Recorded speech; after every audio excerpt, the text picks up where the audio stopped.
running. And that's why knowing in your heart that God sanctified you and anointed you before you were born is so key. Because just see how David went back to those positive things that had happened in his life?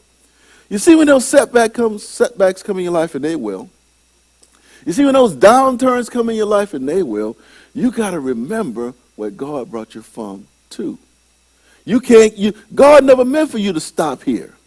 He allowed those things to happen in your life. He allowed those things to manifest itself. And God don't want you to fall into the game that Satan has. Go to 1 Samuel 18. I'm sorry.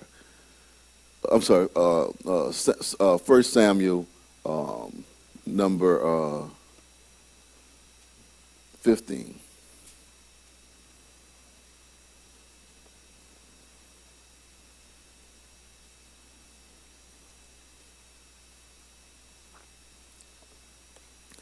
You see, so now David was the youngest of Saul's, of his father's sons. So David kept going down to the camp doing what his dad told him to do. I want you to sort of see the story. And look at verse 24. And all the men of Israel, when they saw the man flee from with dreadful, they all were afraid of Goliath.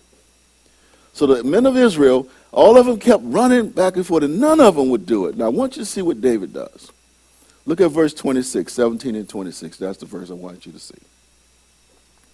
And I want you to see the essence and power of God. Now right before that, they tell him whoever kills Goliath is going to marry Saul's daughter. They're going to be exempt from taxes. Now think if you had all that money, you were exempt from taxes. Now watch this. And I want you to see David's mindset. I want you to see David's disposition. I want you to see how David knows what he can do. Then David spoke to the man who stood by him, saying, what shall be done for the man who kills the Philistine and takes away the reproach from Israel? For who is this uncircumcised Philistine that he may defy the armies of the living God? That's a key verse. And we oftentimes miss that verse. But if you pay close attention to it, David asks a profound question. David isn't afraid of Goliath. He isn't afraid of that stumbling block. He asks a very provocative question. He says, for who? And this is the question you need to always ask. Who's in my life? Who believes that they're unstoppable? Who believes that they're unmovable? That's the question you need to ask yourself. Because David asked that question for you and I. He said, for who is this uncircumcised Philistine?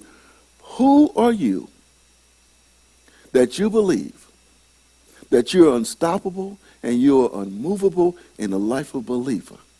You see where the power comes from? God gives you and me the power because Jesus rewrote the script. He rewrote the narrative. We want to thank you for being with us today. If this message has been a blessing to you and your family, we encourage you to make a donation to keep this broadcast on air. You can make your donations by going to Bethesda ApostolicHouseOfPrayer.com on our secure website, or Givelify app, where you can make your donation to keep this broadcast on the air. Please remember, your tithes go to your local church, but your offerings can go to where you're being fed. And as we continue on our journey, remember this. 2 Corinthians 5 and 7 tells us that we walk by faith, not by sight.